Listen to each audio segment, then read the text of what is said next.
लोकसभेचे विरोधी पक्षनेते खासदार राहुल गांधी यांच्याबाबत आक्षेपार्ह वक्तव्य करणाऱ्यावर युवक काँग्रेसकडून गुन्हा दाखल करून घेण्यासाठी पोलीस ठाण्यात ठिय्या आंदोलन।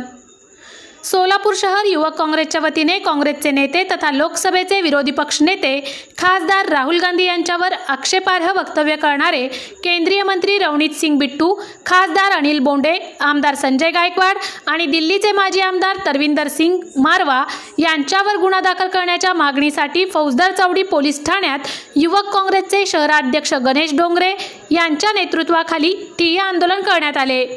पोलीस ठाण्याचे वरिष्ठ पोलीस निरीक्षक अरविंद माने यांनी जबाब नोंदवून घेतला।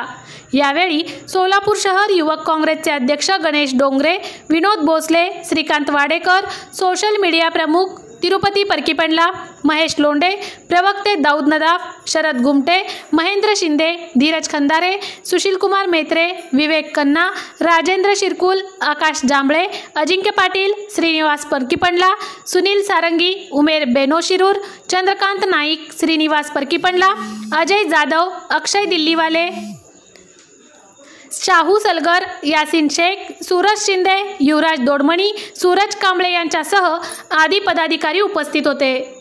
आम्ही फौजदार चौडी पोलीस स्टेशन येथे आलेलो आहोत। जोपर्यंत या 4 जणांविरुद्ध पोलीस स्टेशनमध्ये एफआयआर दाखल होत नाही तोपर्यंत आम्ही युवक काँग्रेस या ठिकाणी हलणार नाही।